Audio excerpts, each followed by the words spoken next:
এটা কি ফাজলামে নাকি বাবা? তুমি এসে বললে আর আমাকে বিয়ে করতে হবে? আমি এই বিয়ে করতে পারবো না, তোমার বন্ধুর মেয়েকে তো কোনোদিনই না। এই কথা শোনা মাত্র শুভর মা শুভর দিকে এগিয়ে আসলেন।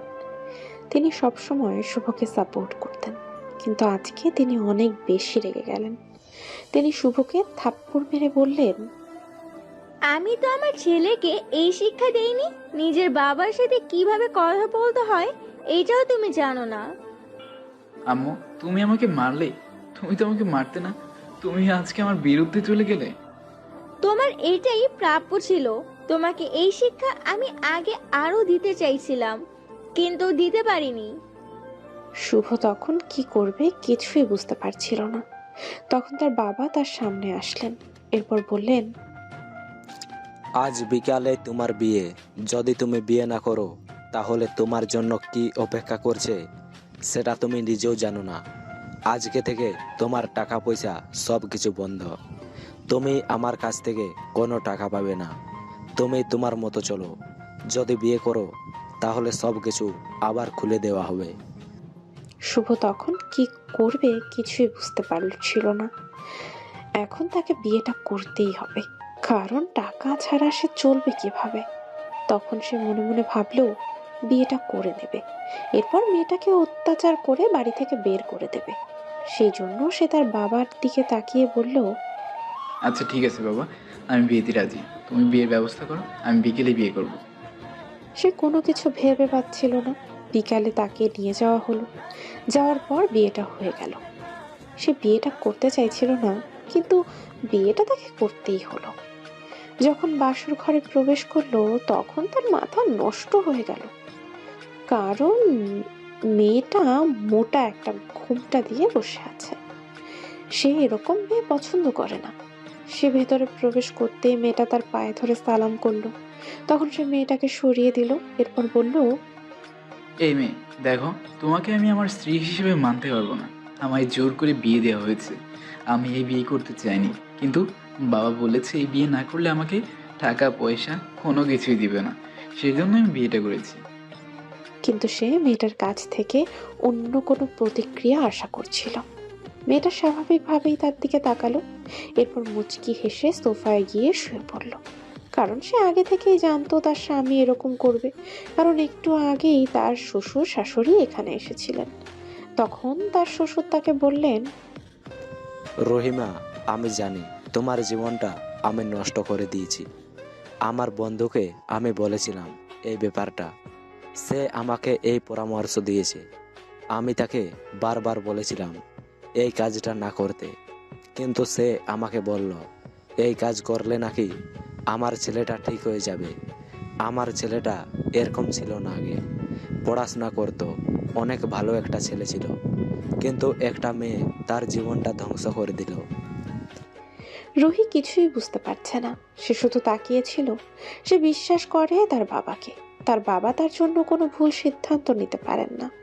তখন তার শাশুড়ি এগিয়ে এসে বললেন, আমি জানি মা, তুমি আমার ছেলেটাকে ঠিক করতে পারবে, কিন্তু তুমি দুর্বল হলে চলবে না। তোমাকে শক্ত হাতে এই পরিবারের হাল ধরতে হবে। আমার একমাত্র সন্তান, সে যদি এভাবে নষ্ট হয়ে যায় তাহলে সেটা কোনো দিনও মেনে নেওয়া আমার পক্ষে সম্ভব নয়। একটা মেয়ে তার জীবনে এসেছিল, মেয়েটা তাকে ধোঁকা দিয়ে চলে যায়।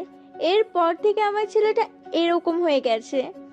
তার সামনে যদি নিজেকে দুর্বলভাবে উপস্থাপনা করো তাহলে কিন্তু সে তোমাকে অত্যাচার করবে। আমরা জানি মা, আমরা তোমার জীবনটা নষ্ট করে দিলাম, আমাদেরকে ক্ষমা করে দিও।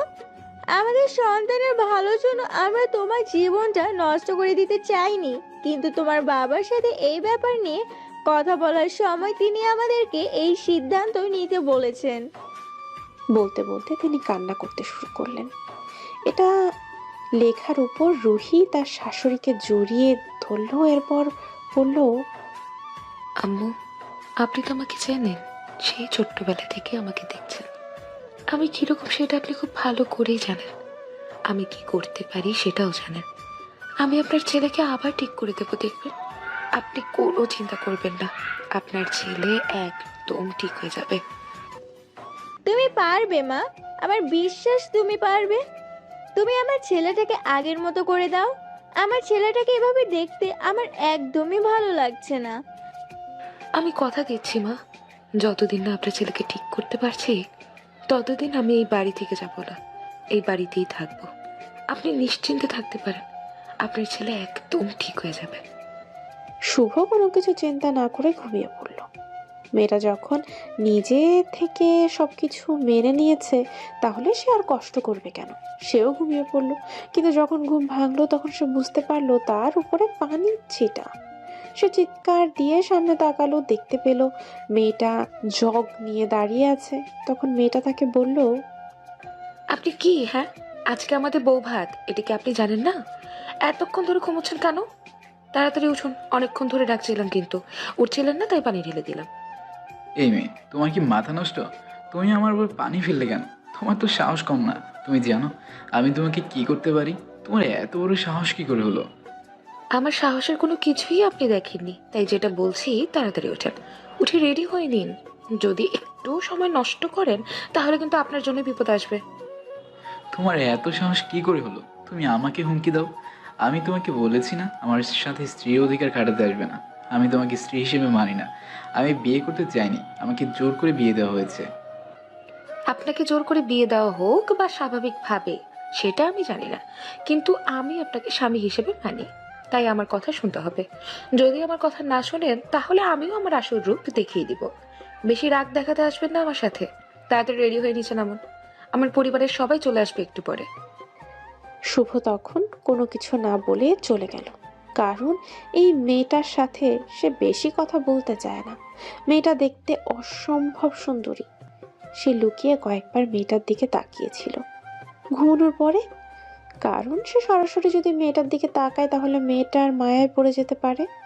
সেজন্য ঘুমিয়ে যাওয়ার পর তাকিয়েছিল মেয়েটার দিকে কিছুক্ষণ। রুহি তখন একটা দীর্ঘশ্বাস নিয়ে দাঁড়িয়ে থাকলো। সে কি পারবে তার শাশুড়িকে দেওয়া কথা রাখতে? কত বড় মুখ করে তো তাদেরকে বলে দিল তাদের সন্তানকে সে ঠিক করে ফেলবে, কিন্তু এটা কি তার দ্বারা সম্ভব? এই ছেলে কি সে ঠিক করতে পারবে তাকে? কিন্তু ছেলেটার মুখের ভেতরে আলাদা একটা মায়া কাজ করছে। নিজের অজান্তেই রুহি একটা মুচকি হাসি দেয়। এরপর মনে মনে বলে, শুভ, আপনি কতদিন এভাবে থাকবেন? আমার মায়ায় আপনাকে পড়তেই হবে। আমি আপনাকে ঠিক করে ফেলবো, আপনি কোনো চিন্তা করবেন না। আপনি কতদিন এভাবে থাকতে পারেন সেটা আমিও দেখে নিব। আপনার সাথে ভালো ব্যবহার করলে চলবে না, আপনার সাথে আপনার মতোই চলতে হবে। এরপর তারা নিচে নামলো। নিচে নামার পর তাদেরকে দেখার জন্য তাদের আত্মীয় স্বজন আসলো। রুহি সবার সাথে অনেক সুন্দর করে কথা বলল। সবাই রুহিকে দেখে অনেক বেশি খুশি হয়েছে। রুহি এই বাড়িতে আগেও এসেছে, কারণ তার বাবা মা এবং তার শ্বশুর দুজনেই অনেক ভালো বন্ধু। তাদের বন্ধুত্বটা আরেকটু মজবুত করার জন্যই এই সিদ্ধান্ত তারা নিয়েছে। একটু পর রুহির পরিবারের সবাই চলে আসলো। সবাইকে দেখে রুহি অনেক বেশি খুশি হলো। ওদিকে শুভ রোবটের মতো শুধু চারদিকে তাকাচ্ছিল। তার কোনো কিছুই ভালো লাগছে না। এত মানুষের মধ্যে তার থাকতে অসহ্য লাগছে। সেই জন্য সে তার মায়ের কাছে গিয়ে বলল, আম্মু, আমার এসব ভালো লাগছে না। আমি বাইরে যেতে চাই, আমাকে বাইরে যেতে হবে। আমি কোনো কিছু জানি না, তোমার বাবাকে গিয়ে বলো। তুমি এখন বাইরে যেতে পারবে না। তোমার শ্বশুর বাড়ির লোকজন এসেছে, সবার সাথে কথা বলো। মানুষের মধ্যে থাকতে ভালো লাগবে না কেন? তোমরা কি করতে চাইছো আমাকে নিয়ে? তোমরা বললে বিয়ে করার কথা, আমি বিয়ে করে নিলাম। এখন বলতেছো এখানে থাকার কথা। এসব কথা তো ছিল না। তোমরা শুধু বিয়ে করার কথাই বলেছো। আমি বিয়ে করে নিয়েছি, এর বাইরে এসব নিয়মকানুন আমি মানতে পারবো না। আমি বললাম না, আমাকে কোনো কিছু বলে লাভ নেই। আমার আত্মীয় স্বজন এসেছে, আমি তাদেরকে নিয়ে ব্যস্ত। তুমি তোমার বাবাকে গিয়ে বলো যা বলার। আমার এসব ভালো লাগছে না। তোমার যদি রাগ দেখাতে হয় তাহলে তোমার বাবার সাথে গিয়ে দেখাও। শুভ আর কিছু না বলে সেখান থেকে রাগ করে চলে আসলো। কারণ সে জানে তার বাবা তাকে এই অনুমতি কখনোই দেবে না। সেই জন্য সে রাগ করে একটা কোনায় গিয়ে বসে রইল। ওদিকে রুহির বোন দিশা রুহির রুমের ভেতরে গিয়ে দেখলো রুহি বসে আছে। তখন দিশা রুহির কাছে গেল। এরপর রুহির দিকে অদ্ভুত দৃষ্টিতে তাকিয়ে বলল, ওই রুবি, মালটা কেমন? রুহি এই কথা শোনার পর দিশার দিকে রাগী দৃষ্টিতে তাকিয়ে থাকলো। দিশা রুহির এরকম চেহারা দেখে হাসি দিয়ে বলল, আরে মালটা তো দেখলাম একদম হেভি মাল, কিন্তু এরকম করে আমার দিকে তাকিয়ে আছিস কেন? সবকিছু ঠিক আছে তো? এই, তোর লজ্জা করে না? তুই তোর জামাইবাবুর নামে এরকম কথা বলছিস? তোর কি লজ্জাবোধ বলতে কিছুই নেই? এখনই এই সব শুরু করে দিলি? জামাইয়ের গুণগান করছিস? আমি বলছি মালটা কেমন, সবকিছু ঠিক আছে তো? কোনো সমস্যা নেই তো? রুহি তখন এগিয়ে গিয়ে দিশার গলাটা জড়িয়ে ধরলো। এরপর বলল, মালটা তো হেব্বি। এই কথা বলতেই দুজন একসাথে হেসে উঠল। রুহির বাবা মা সবাই এসেছে, তাদের সাথে কথা বলছিল। শুভকে দেখলো চুপচাপ বসে আছে এক কোণে। রুহি তখন তার কাছে গিয়ে বলল, এই, আপনার কি ভদ্রতা বোধ বলতে কিছু নেই? হ্যাঁ, আমার বাসার লোকজন এসেছে আর আপনি এখানে চুপচাপ বসে আছেন। তাদের সাথে গিয়ে তো কথাও বলতে পারতেন। এই, আমাকে ডিস্টার্ব করবে না। আমি তাদের সাথে কথা বলে কি করব? কি কথা বলবো তাদের সাথে? কি গল্প করব তাদেরকে? তাদেরকে তো আমি চিনি না, এমনি এমনি গল্প করবো নাকি? চেনেন না বলেই তো বলছি কথা বলেন, জেনে যাবেন। এখন যান, তাড়াতাড়ি আমার আব্বু আম্মুর সাথে কথা বলেন। সবাই ভাববে আমাদের মধ্যে সমস্যা আছে। কি আর করার, বউয়ের কথা মতো চলে গেলাম শ্বশুর শাশুড়ির সাথে কথা বলতে। এরপর রুমের মধ্যে চলে আসলাম। রুমের মধ্যে আসতেই দেখি আমার শালিকা বসে আছে। সে তো আমার দিকে তাকিয়েই বলল, দুলা ভাই, সবকিছু ঠিক আছে তো? আমার বোনকে আপনি মানিয়ে নিতে পেরেছেন তো? দুই বোনের অবস্থা ঠিক একই রকম, সেটা আমি খুব ভালো করেই বুঝতে পারছি। কারণ সেও চঞ্চল স্বভাবে, কীরকম করে জানি কথা বলছে। আমি তখন তাকে তাকিয়ে বললাম, হ্যাঁ, মানিয়ে নিতে পেরেছি। কি বলেন দুলা ভাই, এই রাগী মেয়েটা কি করে আপনি মানিয়ে নিলেন? আমার বোনকে তো আপনি চেনেন না, অসম্ভব রকম রাগী একটা মেয়ে, আপনাকে মেরেও ফেলতে পারে। কথাটা শোনার পর কিছুটা ভয় পেয়ে গেলাম। এরপর দিকে তাকিয়েই বললাম, আচ্ছা, তোমার বোন কি এতটাই রাগী? আরে কি বলবো দুলা ভাই, কলেজে একটা ছেলে এসে তাকে প্রপোজ করেছিল।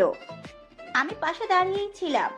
হঠাৎ জুতো খুলে ছেলেটাকে পিটিয়ে দিয়েছিল পুরো কলেজের সামনে। এখন ভাবেন, আপনাকেও মারতে পারে।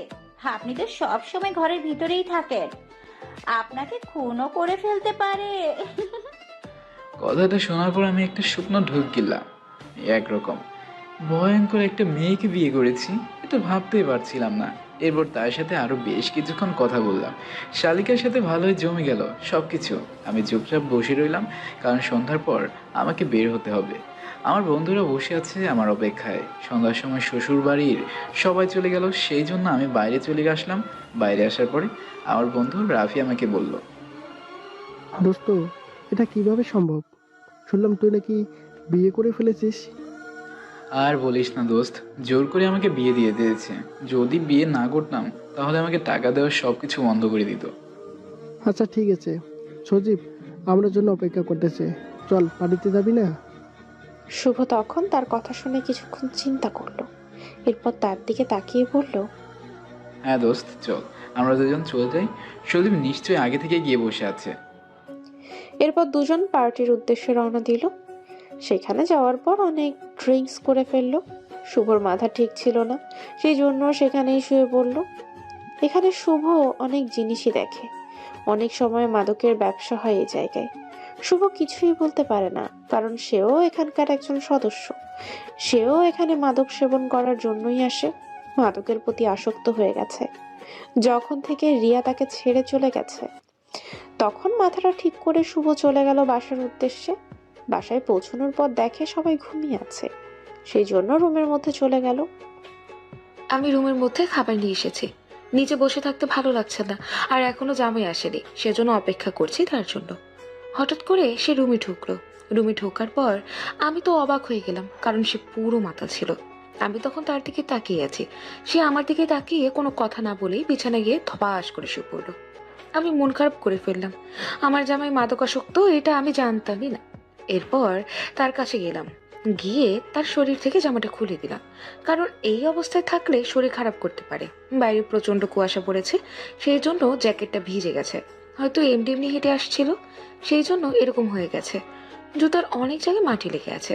সেজন্য জুতাগুলো খুলে উপরে একটা চাদর জড়িয়ে দিয়ে আমি একটা চাদর নিয়ে এসে সোফায় শুয়ে পড়লাম।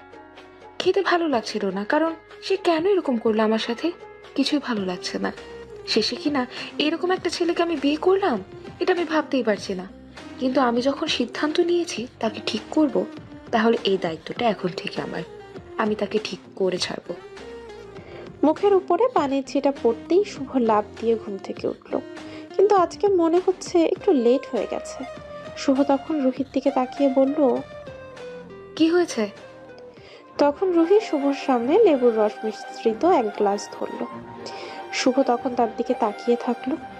রুহি শুভর দিকে তাকিয়ে ভয়ঙ্কর একটা রূপ ধারণ করে বলল, এটা খেয়ে নিন, নেশা কেটে যাবে। আমি বেশ অবাক হলাম। আমি নেশা করে এসেছি, এরপরে কেন কথাই বলছে না, আমাকে আরও নেশা কাটানোর জন্য সহযোগিতা করছে। আমি তখন এটা শোনার পর লেবু মিশ্রিত পানিটা খেয়ে ফেললাম। পানিটা খাওয়ার পর আমি ওয়াশরুমে চলে গেলাম। ওয়াশরুমে গিয়ে ফ্রেশ হয়ে নিচে আসলাম। নিচে আসার পর দেখলাম আমার আব্বু অফিসে চলে গেছেন। আমি তখন আম্মুর সাথে বসে কথা বলছিলাম। আমি আম্মুকে বললাম, আম্মু তাড়াতাড়ি ব্রেকফাস্টটা দাও, আমার অনেক খিদে পেয়েছে। যাও নিজের বউকে গিয়ে বলো, এখন আমি আর এসব পারবো না। অনেকদিন তো আমি খাবার খাওয়ালাম, এখন বিয়ে করেছো, বউকে গিয়ে বলো খাবার দেওয়ার কথা, আমাকে বলছো কেন? আমি আম্মুর দিকে অসহায় দৃষ্টিতে তাকিয়ে আছি, কারণ ওই মেয়েটার সামনে এখন যেতে চাই না। সে সকালে যে রূপ দেখানো, সেই রূপ দেখার পর আমার কেমন যেন ভয়ই করছে। আমি তখন নিজের মনে মনে বললাম, শুভ তুই একটা মেয়েকে ভয় পাচ্ছিস, এটা কিভাবে সম্ভব? মনের ভিতরে এক বালতি সাহস জুগিয়ে চলে গেলাম মেয়েটার সামনে। এরপর বললাম, এই যে আমাকে ব্রেকফাস্ট দাও। যান গিয়ে টেবিলে বসুন, আমি নিয়ে আসছি। এরপর মেয়েটা ব্রেকফাস্টে নিয়ে আসলো, কিন্তু তার মুখটা দেখে মনে হলো কেমন জানি শুকনো। ঘুম থেকে ওঠার পর রুমের মধ্যে খাবারের প্লেট দেখছি, তার মানে কি খায়নি, আমার জন্য খাবার নিয়ে অপেক্ষা করছিল। কেমন জানি মেয়েটার প্রতি মায়া হলো। রুমের মধ্যে চলে আসলাম, একটু পর সেও আসলো। আমি তখন তার দিকে তাকিয়ে বললাম, তুমি কালকে রাতে খাবার খাওনি, আর আজকে সকালেও দেখলাম ব্রেকফাস্ট করলে না, মুখটা তো শুকনো লাগছে, কিছু হয়েছে কি? না, কিছু হয়নি, এমনি ভালো লাগছে না। শুভর কেমন জানি একটা মায়া কাজ করলো মেয়েটার প্রতি। সেজন্য শুভ তাকে বলল, তুমি এখানে বসো, আমি এখনই যাচ্ছি, গিয়ে তোমার জন্য ব্রেকফাস্ট নিয়ে আসছি। বলেই শুভ নিচে চলে গেল। রুহি শুভর দিকে তাকিয়ে আছে। শুভ কি করছে সেটা সে নিজেও জানে না। শুভ তখন ব্রেকফাস্ট নিয়ে উপরে চলে আসলো, এরপর তার সামনে সেটা রাখলো। রুহি অবাক হয়ে শুভর দিকে তাকিয়ে আছে। শুভ তাকে বলল, এভাবে আমার দিকে না তাকিয়ে তাড়াতাড়ি খাবারটা শেষ করো। আমি খাবার খেতে শুরু করলাম, অনেক আনন্দ লাগছিল। কিছুটা হলেও তার মধ্যে পরিবর্তন চলে আসছে, সেটা আমি খুব ভালো করেই বুঝতে পারছি। আসলে একটা মেয়ে চাইলেই একটা ছেলেকে পরিবর্তন করে দিতে পারে, আবার একটা ছেলেকে ধ্বংস করে দিতে পারে। যেরকম আমার জামাইকে ধ্বংস করে দিয়েছে তার এক্স গার্লফ্রেন্ড, আমি এখন তাকিয়ে আছি তার দিকে। হঠাৎ করে সে এমন একটা প্রশ্ন করে বসলো, সেটা শোনার পর আমার মাথাটা গরম হয়ে গেল। সে আমার দিকে তাকিয়ে বলল, আচ্ছা, তোমার নামটাই তো জানা হলো না। আমি তো তোমাকে এই যে বলে ডাকছি, তোমার নামটা কি বলো তো? কথাটা শোনার পর রুহির মাথাটা গরম হয়ে গেল। রুহি তখন তার দিকে তাকিয়ে বলল, কি, আপনি আমার নাম জানেন না, আবার আমাকে বিয়ে করে ফেলেছেন?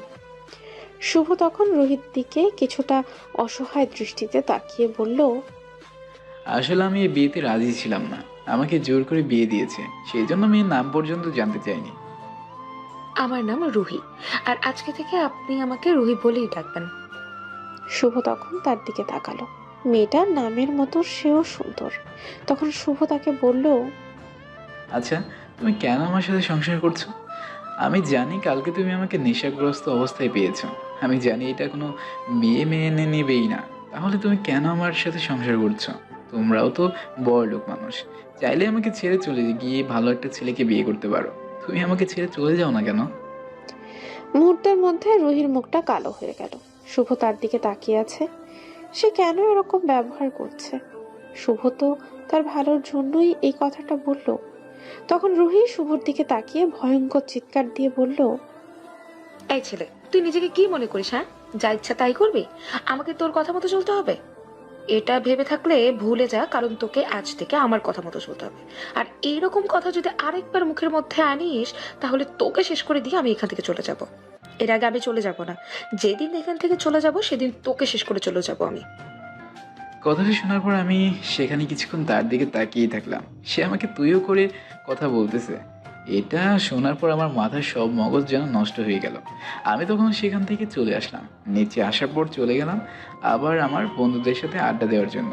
তবে আমি সেখানে যাওয়ার পর সজীবকে কিছুটা চিন্তার মধ্যেই দেখলাম।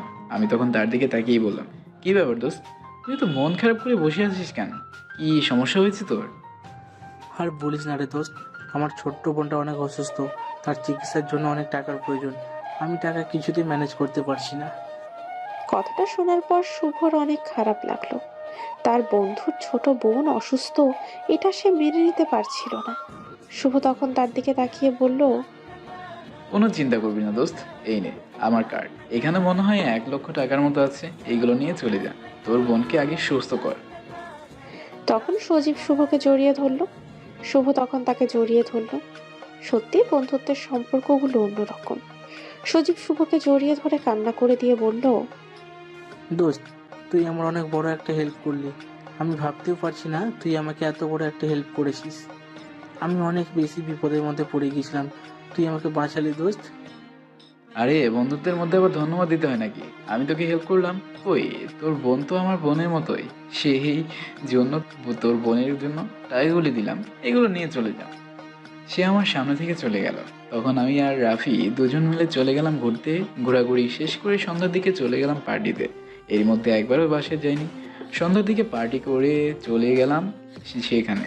যাওয়ার পর হঠাৎ করে অপরিচিত নাম্বার থেকে ফোন আসলো। আমি নাম্বারটা দেখে চিনতে পারলাম না। ফোনটা ধরার সাথে সাথেই কে বলল, কি ব্যাপার, আপনার বাড়িঘর নেই? সকালে বাড়ি থেকে বের হয়ে গেছেন, এখনো বাসায় ফিরে আসার কোনো নাম নেই?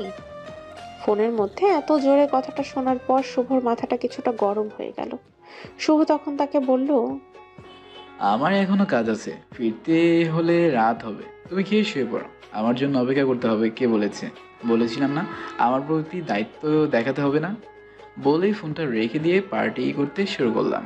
আজকে আগের মতো মাদক সেবন করলাম। নেশাগ্রস্ত অবস্থায় বসে আছি, তখন হঠাৎ করে সজীবকে দেখতে পেলাম এখানে চলে এসেছে। আমি তখন তার দিকে তাকিয়ে বললাম, দোস্ত, তোর বোন অসুস্থ আর তুই এখানে চলে আসলি?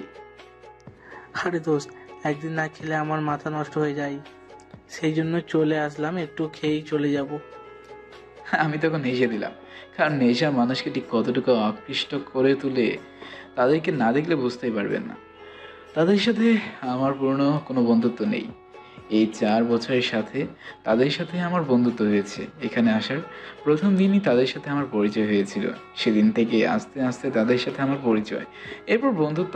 সজীবের সাথে মিলে আরও কিছুক্ষণ মদ খাওয়ার পর বুঝতে পারলাম মাথাটা প্রচণ্ড ব্যথা করছে। সেই জন্য আস্তে আস্তে বাসার উদ্দেশ্যে রওনা দিলাম। বাসায় পৌঁছার পর কালকের মতো আজকেও দেখলাম কেউ আগ জেগে নেই। বুঝতে পারলাম সবাই ঘুমিয়ে গিয়েছে, কিন্তু আমার রুমের লাইট জ্বলছে। তার মানে মেয়েটা এখনো জেগে আছে আমার জন্য। কিন্তু আমার মাথাটা প্রচণ্ড ব্যথা করছিল। বুঝতে পারছিলাম নেশা প্রচণ্ড পরিমাণে হয়ে গেছে। রাত তখন প্রায় 12টা বাজে। এখন আমার স্বামী আসেনি, অনেক রাগ হচ্ছিল, সেই জন্য অপেক্ষা করছিলাম। কিন্তু কিছুক্ষণ পর সে রুমের মধ্যে ঢুকলো। সে ঠিকমতো দাঁড়াতেও পারছিল না, মুখ থেকে বাজে স্মেল আসছিল। আমি তখন তাকে গিয়ে ধরলাম, সে আমার উপরেই পড়ে গেল। আমি তাকে কোনো মতে ধরে বিছানায় নিয়ে আসলাম। সে তখন আমার দিকে তাকিয়ে বলল, বউ, আমার না খুব ঠান্ডা লাগছে। আমি তখন এরকম কথা শুনে বেশ চমকে গেলাম, কারণ সে একদম বাচ্চাদের মতো কথা বলছিল। মদ খাবার পর মানুষের অবস্থা কিরকম হয় সেটা আমি কোনো দিন দেখিনি, কিন্তু আমার জামাইকে দেখে সেটা বুঝতে পারলাম। সে কিছু না বলে আমাকে জড়িয়ে ধরে বলল, এখন ঠিক আছে, এখন গরম লাগছে, আসলে অনেক ঠান্ডা লাগছিল। রুহি তখন তাকে জড়িয়ে ধরে কান্না করে বলল, কেন আপনি এরকম করেন? আপনি কি বুঝতে পারেন না আমি আপনাকে ভালোবেসে ফেলেছি এই একদিনের ভেতর? তারপরে কেন আপনি এরকম করেন? সে তখন কিছুক্ষণ আমার দিকে তাকিয়ে থাকলো। তার চোখের মধ্যে কিরকম নেশা কাজ করছিল। সে আমার দিকে এগিয়ে আসতে শুরু করলো। কিছুটা ভয় পেয়ে গেলাম। সে আমার ঠোঁটের সাথে তার ঠোঁট মিশিয়ে দিল। আমি তাকে সরানোর চেষ্টা করছিলাম, কিন্তু সে নেশাগ্রস্ত অবস্থায় আমার ওপর জোর করে আমার সাথে তার স্বামীর অধিকার খাটালো। তবে আমি তেমন একটা জোর করলাম না, কারণ আমার নিজের স্বামীর সঙ্গেই তো একদিন একদিন সে আমাকে মেনে নেবে, এটা আমি খুব ভালো করেই বুঝতে পারছিলাম। এই প্রথম কোনো পুরুষের স্পর্শ আমি পেলাম, আর সেটা আমার স্বামীর। আমি খুবই খুশি ছিলাম, কারণ সে নেশাগ্রস্ত অবস্থায় করুক আর সুস্থ অবস্থায় করুক, সে তো আমার সাথে একটা সম্পর্ক করেছে। এটাই আমার কাছে অনেক কিছু। তবে তার স্বভাবের মধ্যে এখনো সেই ছোটবেলার ছাপ রয়ে গেছে। আমি আমার শাশুড়ি আমার মুখে শুনেছি সে ছোটবেলায় সব সময় কথা বলতো, কিন্তু এখন খুব প্রয়োজন ছাড়া কথা বলে না। এটাই তো সমস্যা। আমি তখন তাকে জড়িয়ে ধরে তার কপালে একটা চুমু দিয়ে বললাম, তুমি খুব তাড়াতাড়ি আমাকে মেনে নেবে। আমি তোমাকে ঠিক করে ফেলবো শুভ। আর তুমি এভাবে থাকতে পারবে না, তোমাকে ঠিক হতেই হবে। তুমি আগের মতো কথা বলবে, চঞ্চল স্বভাবের হয়ে যাবে। আমি তোমাকে ঠিক করব আমার ভালোবাসা দিয়ে। বলেই আমি তার বুকে শুয়ে পড়লাম। সকালে ঘুম থেকে উঠে বুকে ভারী কিছু অনুভব করলাম। আমি তখন আমার শরীরের দিকে তাকালাম, কোনো কাপড় নেই, বুকের উপরে শুয়ে আছি রুহি। আমি আগে একটা দেখার পর ভয় পেয়ে গেলাম। কিছুক্ষণ চুপ করে থাকলাম, এরপর বুঝতে পারলাম কি হয়েছে কালকে রাতে। আমি নেশাগ্রস্ত অবস্থায় তার সাথে এমন একটা কাজ করলাম, সে হয়তো আমার উপর রাগ করেছে। আমার নড়াচড়ার শব্দে রুহিও ঘুম থেকে উঠে গেল। সে আমার দিকে কেমন করে জানি তাকিয়ে থাকলো। আমি অনেক ভয় পেয়ে গেলাম। সে কীরকম মনে করেছে আমাকে? আমি অনেক খারাপ একটা ছেলে, এইরকমই মনে করছে হয়তো। তার সাথে এরকম করব আমি বুঝতে পারিনি, কিন্তু ওই নেশার ভোরের মধ্যে ছিলাম, নিজেও বুঝতে পারিনি কী থেকে কী হয়ে গেছে। কিন্তু সে উঠে ওয়াশরুমে চলে গেল, কোনো কথাই বললো না। সে আসার পর আমিও ওয়াশরুমে চলে গেলাম। গিয়ে শাওয়ার নিয়ে যখন বের হয়ে চলে আসলাম, তখন দেখতে পেলাম সে রুমের মধ্যে নেই। আমার অনেক ভয় লাগছিল, আব্বু আম্মু কি সব সত্যি কথা বলে দিল নাকি?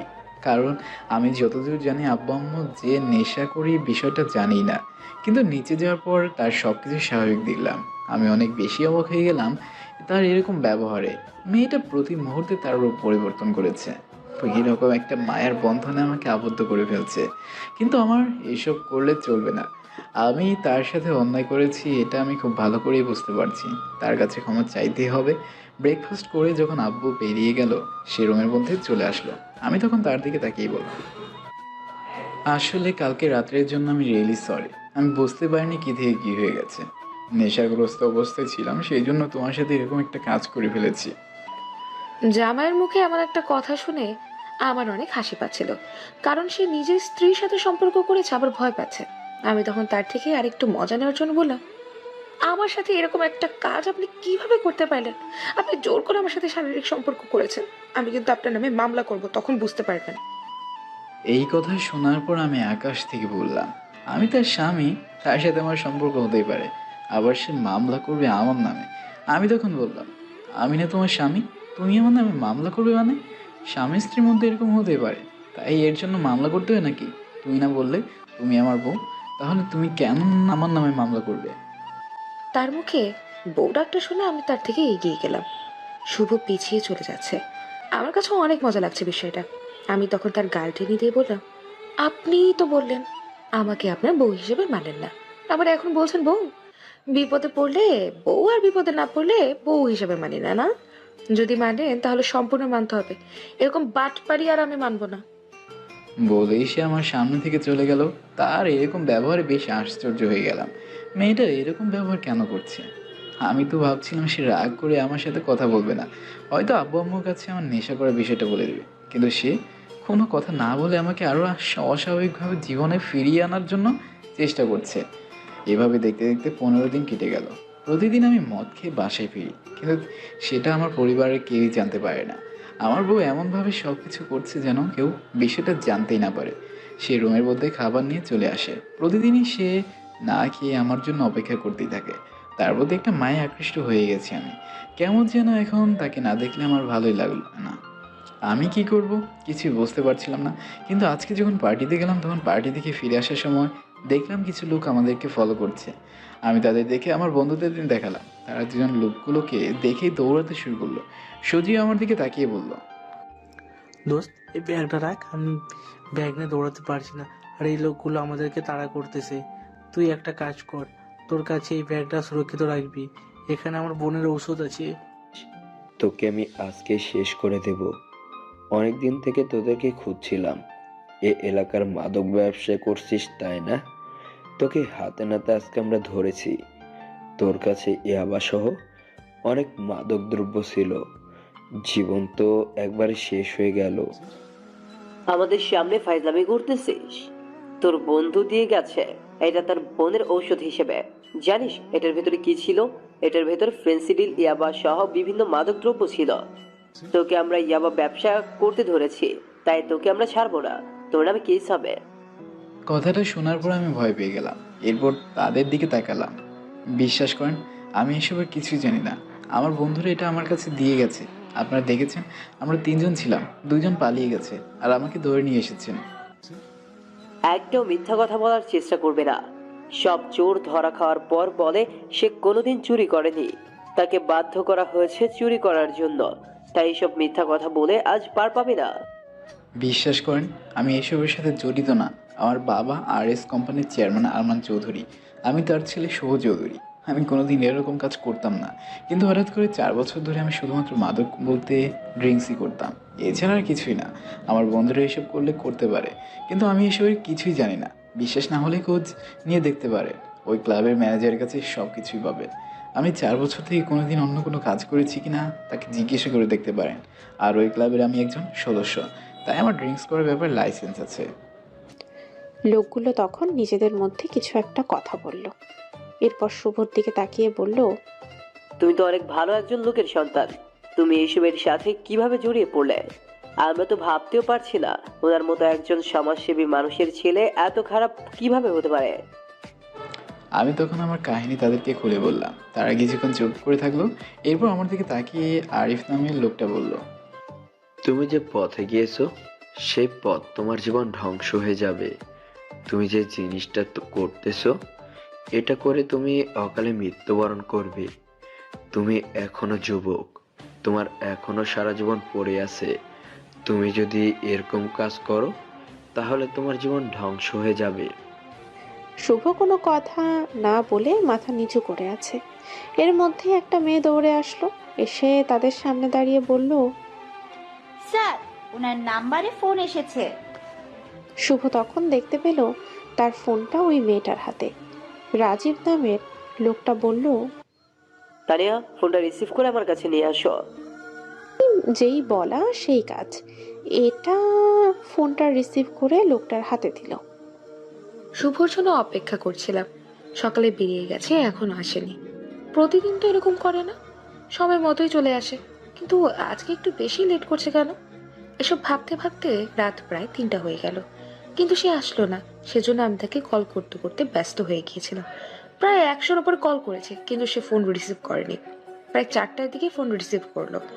আমি তখন ফোন ধরে কান্না করলাম। বললাম, এই শুভ, আপনি কোথায়? এখনো বাসায় ফিরলেন না কেন? কি হয়েছে? তখন ওপাশ থেকে কেউ একজন গম্ভীর কণ্ঠে বলে উঠল, আপনি শুভ চৌধুরী কে হন? রুহি তখন তার কণ্ঠ শুনে চিনতে পারল না, সেই জন্য সে কান্না করে বলল, আমি তার স্ত্রী। শুভ কোথায়? ফোন রিসিভ করছে না কেন? আচ্ছা, আপনি কোনো চিন্তা করবেন না, আপনার স্বামীকে আমরা নিয়ে এসেছি। আমরা তার আত্মীয়। আপনি আমাদেরকে চিনবেন না। কালকে সকালে সে বাসায় ফিরে যাবে। আপনি কোনো চিন্তা করবেন না, ঘুমিয়ে পড়ুন। মনে কিছুটা শান্তি পেলাম। এর সাথে শুভর প্রতি অনেক রাগও হলো। সে আমাকে বলতো তার আত্মীয়ের বাড়িতে যেতে পারতো, কিন্তু আমাকে না বলে সে চলে গেল। কি আর করার, কিছুটা মনে শান্তি পেলাম, সেই জন্য শুয়ে পড়লাম। কিছুক্ষণের মধ্যে ঘুমিয়ে গেলাম, কারণ সারা রাত ঘুম হয়নি। ওদিকে শুভ তখন অবাক হয়ে গেল তাদের কথা শুনে। তারা তখন শুভর দিকে তাকিয়ে বলল, দেখো, তুমি ভালো পরিবারের সন্তান। তুমি এসবের সাথে জড়িয়ে নিজের জীবনটা নষ্ট করতেছ। আমরা তোমাকে একটা সুযোগ দিতে চাই। তোমার সাথে তো 2টা ছেলে ছিল, ওই 2টা ছেলেকে দেখো। তারা যদি এরা হয় তাহলে তুমি অনেক বড় বিপদের মধ্যে আছো। রাজীব সাহেব শুভর সামনে একটা ছবি ধরল। শুভ ছবিটার দিকে তাকাতেই অবাক হয়ে গেল, কারণ এখানে রাফি এবং সজীবের ছবি। শুভ তখন তাদের দিকে তাকিয়ে বলল, আরে স্যার, এরাই তো আমার বন্ধু। সর্বনাশ, তুমি কি জানো কার লোকেরা? এরা এই শহরের সবচেয়ে বড় মাদক ব্যবসায়ী সাহেবের লোকজন। অনেকদিন থেকে মাদক ব্যবসা করে। তুমি এদের পাল্লায় কিভাবে পড়লে? এরা তোমাকে নষ্ট করে দেওয়ার জন্য তোমার পিছে লেগেছিল। আজ সুযোগ পেয়ে তোমাকে শেষ করে দেওয়ার প্ল্যান করেছিল। এসব কি বলছেন স্যার? আমার বন্ধুদের আমি বিশ্বাস করি, তারা এইরকম কাজ কোনোদিন করতে পারে না। আমার বিশ্বাস আছে তাদের উপর। তখন আরিফ সাহেব একটা ফাইল নিয়ে আসলেন এসে শুভর সামনে ধরে বললেন, তাদের বিরুদ্ধে কতটা কেস দেখার জন্য। এটা দেখার পর শুভ অবাক হয়ে গেল। তখন তিনি শুভর দিকে তাকিয়ে বললেন, দেখো শুভ, জীবনের একটা মানে আছে, তুমি জীবনের মানেটাই নষ্ট করতেছো। তুমি কি বন্দুক চালাতে জানো? এই কথা শোনার পর আমি অবাক হয়ে গেলাম। কি সব বলছে তারা? আমি তখন অবাক হয়ে বললাম, আমি স্যার বন্দুক চালানো তো বহুদূর, জীবনে বন্দুক হাতেও ধরিনি। তুমি এক কাজ করবে, কালকে থেকে তুমি আমাদের সাথে দেখা করবে। আর পড়াশোনা কতদূর পর্যন্ত করেছো? না স্যার, আমি আসলে অনার্স শেষ করে পড়াশোনা আর করি না। আব্বু আমাকে ভার্সিটি ভর্তি করে দিয়েছিল, কিন্তু আমি ওখানে যাওয়া আসা বন্ধ করে দিয়েছি। আচ্ছা ঠিক আছে, যা হবার হয়ে গেছে। এখন তোমাকে আমরা ছেড়ে দিচ্ছি। এখন তুমি বাসায় চলে যাবে। আর কোনোদিন যদি তোমাকে ওইসব ক্লাবে দেখি, তাহলে কিন্তু তোমাকে ছেড়ে দেব না। আর যেটা বললাম, কালকে সকাল সকাল এখানে চলে আসবে। একটু লেট হলেও কিন্তু বিপদে পড়ে যাবে। আমি তখন কিছুই বুঝলাম না তারা কালকে কেন আমাকে আসার কথা বলছে, কিন্তু এখন যত তাড়াতাড়ি সম্ভব এখান থেকে পালাতে হবে, সেই জন্য দৌড়ে সেখান থেকে চলে আসলাম বাইরে। বাইরে আসার পর বাড়ির উদ্দেশ্যে রওনা দিলাম। আমার বন্ধুরা আমার সাথে কিরকম করবে এই কোনোদিন ভাবতে পারিনি। ওদিকে শুভ চলে যাওয়ার পর রাজীব সাহেব এবং আরিফ সাহেব দুজনেই কিছুক্ষণ চুপ থেকে কথা বলতে শুরু করলেন। রাজীব সাহেব তখন আরিফ সাহেবের দিকে তাকিয়ে বললেন, শুভকে যে করেই হোক ভালো করতে হবে। শুভকে ভালো করতে পারলে আমাদের জন্যই উপকার হবে। আমরা তাকে একটা ভালো কাজে লাগাতে পারবো। আমি যেটা বললাম সেটা খুব মনোযোগ দিয়ে শোনো। কালকে থেকে ওকে ভালো করে ট্রেনিং দিবে আর ওকে সবকিছু বুঝিয়ে দিবে। ও যদি আমাদের সাথে থাকে তাহলে শিহাবের কাছে পৌঁছানো একদম সহজ হয়ে যাবে। আপনি কোনো চিন্তা করবেন না স্যার, আমি কালকে থেকে ওকে ট্রেনিং দেওয়ার আরম্ভ করব। ও একদম ঠিক হয়ে যাবে আর কোনোদিন ওই জায়গায় যাবে না। আপনি কোনো চিন্তা করবেন না। বাসায় ফেরার পর দেখলাম আব্বু আম্মু বসে আছে। তারা দুইজন কিছুই জানে না। আমাকে দেখে স্বাভাবিক আচরণ করলেও আমি তখন রুমের মধ্যেই চলে গেলাম। রুমের মধ্যে যাওয়ার পর দেখলাম রুহি ঘুমিয়ে আছে। তার ঘুমন্ত চেহারাটা অনেক সুন্দর লাগছে। আমি তখন তার দিকে তাকিয়ে দাঁড়িয়ে থাকলাম। হঠাৎ করে সে বলে উঠল, আমাকে দেখা শেষ হয়েছে, এখন বলেন কোথায় গিয়েছিলেন? আমাকে বলে যাওয়ার প্রয়োজন মনে করেননি?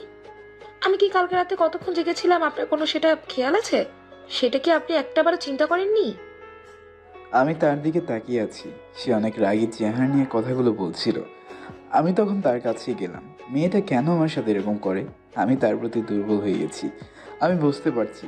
আমি তখন তাকে বললাম, তারা জোর করে আমাকে আটকে রেখেছিল, সেই জন্য আসতে পারিনি। তুমি কেন আমার জন্য অপেক্ষা করছিলে? ঘুমিয়ে পড়লেই তো হতো। হ্যাঁ, আমি ঘুমিয়ে পড়ি, এরপরে এসে বাসার সবাইকে ডিস্টার্ব করেন না? বাসার কেউ জানে না আপনি যে ড্রিঙ্কস করেছেন। যদি বাসায় কেউ এই বিষয়টা জানতে পারে তাহলে কি কেলেঙ্কারি হয়ে যেতে পারে সেটা কি বুঝতে পারছেন? আমি কিছু বলতে পারলাম না, মুচকি হাসলাম। সে আমাকে বাঁচানোর জন্য এরকম করছে। এরপর ফ্রেশ হয়ে বিশ্রাম নিলাম। কিছুক্ষণ ঘুমিয়ে চিন্তা করতে শুরু করলাম কেন আমাকে দেখা করার কথা বললো। পরের দিন চলে গেলাম সকালে। আজকে আমি ভালো করে অফিসটা দেখলাম। এটা হচ্ছে সিআইডির অফিস। ভিতরে ঢোকার পর তারা আমাকে দেখে স্বাভাবিক আচরণ করলো। এরপর আসিফ সাহেব এসে বললেন, শুভ, তুমি কি বুঝতে পারছো তোমাকে এখানে কেন নিয়ে আসা হয়েছে? আমরা তোমাকে ট্রেনিং দেওয়ার জন্য এখানে নিয়ে এসেছি। আমি তখন হতভম্ব হয়ে তাদেরকে বললাম, কিসের ট্রেনিং স্যার? আমি তো কিছুই বুঝতে পারছি না। দেখো শুভ, কালকে আমার একটা সিদ্ধান্ত নিয়েছি। তোমাকে ছেড়ে দেওয়ার পর আমরা তোমাকে আমাদের এই গ্রুপে নিয়ে আসব। তুমি আমাদের সাথে কাজ করবে, অপরাধীদেরকে তুমি ধরবে, তুমি আমাদেরকে সাহায্য করবে। আমি তখন এই কথা শোনার পর ভয়ে পেয়ে গেলাম। আমি অপরাধী ধরবো, এটা কিভাবে সম্ভব? আমি তখন তাদের দিকে তাকিয়ে বললাম, স্যার আমি এই কাজ করতে পারবো না, প্লিজ আমাকে এই কাজের কথা বলবেন না। দেখো, তোমার একটা দায়িত্ব আছে এই দেশের প্রতি। আমরা এই দেশের জন্য কাজ করি। তুমি চাইলেই অপরাধীদেরকে ধরে আমাদের সহযোগিতা করতে পারো। তোমার বন্ধুরা এসবের সাথে জড়িত, কিন্তু আমরা অনেক চেষ্টা করেও তোমার বন্ধুদের ধরতে পারছি না। তাই তুমি চাইলে আমাদেরকে ওদের ধরায় দিতে সাহায্য করতে পারো। আমরা চাই তুমিও নিজের দেশের জন্য কিছু একটা করো। এভাবে তোমার জীবনটা ধ্বংস করো না। আমরা তোমার বাবাকে চিনি, উনি অনেক ভালো একজন মানুষ, সমাজের সেবার জন্য অনেক কাজ করেছেন। তুমি তার সন্তান হয়ে খারাপ পথে চলে যাবে, এটা আমরা মেনে নিতে পারছি না। কিন্তু স্যার, আমার দ্বারা কি সব সম্ভব? আমি তো এসব পারবো না। আমি কোনোদিন এসব কোনো কাজই করিনি। সেই জন্য আমার অনেক ভয়ও করছে, যদি কোনো ক্ষতি হয়ে যায়। তুমি কোনো চিন্তা করো না, যখন তোমার মধ্যে শক্তি চলে আসবে তখন তুমি আর ভয় পাবে না। আমরা তোমাকে ট্রেনিং দিব, তুমি আমাদের সাথেই ট্রেনিং করবে। তোমাকে আমরা প্রফেশনালি কোনো অফিসার বানাচ্ছি না, তুমি শুধু আমাদের কাছে সহযোগিতা করবে। আমাদের সহযোগী হিসেবে আমরা তোমাকে সাপোর্ট করব। তুমি শুধু আমাদেরকে অপরাধীদের ধরতে সহযোগিতা করো। এই এলাকায় যত মাদকদ্রব্য ব্যবসা হয় সব কিছুর সাথে তারা জড়িত আছে। কথাটা শোনার পর আমি কিছুটা মনের জোর পেলাম, কারণ তাদের আমি আমার বন্ধু ভাবতাম, কিন্তু তারা আমার ক্ষতি করার চেষ্টা করেছে। আমার বিশ্বাসের সুযোগ নিয়ে তারা আমার সাথে বেইমানি করেছে। তারা আমাকে না বলে মাদকের ব্যবসা করেছে। আর তাদের কাছ থেকে জানতে পারলাম যে সজীবের কোনো বোন নেই। সে অনেক দিন থেকে শিহাবের সাথে কাজ করে, তখন সে কেন বোনের কথা বলে আমার কাছ থেকে টাকা নিয়ে গেল। আগেও তারা বিভিন্ন কথা বলে আমার কাছ থেকে অনেক টাকাই নিয়েছে। এরপর আরিফ সাহেবের সাথে মিলে কিছুক্ষণ বিভিন্ন জিনিস শিখলাম। তখন তিনি আমার দিকে তাকিয়েই বললেন, জানো শুভ, আমাদের সমাজটা এখন অনেক খারাপ হয়ে গেছে। কেউ ভালো কোনো কাজের সাথে জড়িত হতে চায় না, সবাই খারাপ মনে করে। কিন্তু ভালোবাসা আসলে ততটাও সস্তা নয় তুমি যতটা মনে করছো। তুমি কালকে আমাদেরকে যে কথা বললে, এটা আমি চিন্তা করে দেখলাম তুমি আসলে সত্যিকারের ভালোবাসা কি সেটা বুঝতে পারোনি। তুমি একটা লোভী মেয়ের প্রেমে পড়েছিলে, যে তোমার ভালোবাসাটাকে উপলব্ধি করতে পারেনি।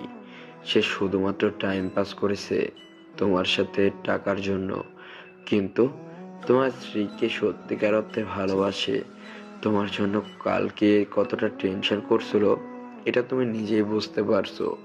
তাই তোমাকে এখন তোমার অস্তিত্বের জানান দিতে হবে। যারা এত বড় ক্ষতি করেছে তাদেরকে তুমি উচিত শিক্ষা দিবে। তার কথাগুলো শুনে আমি তার দিকে তাকিয়ে দেখলাম তিনি আর কোনো কথা না বলে আমাকে বিভিন্ন বিষয়ে ইনস্ট্রাকশন দিতে শুরু করলেন।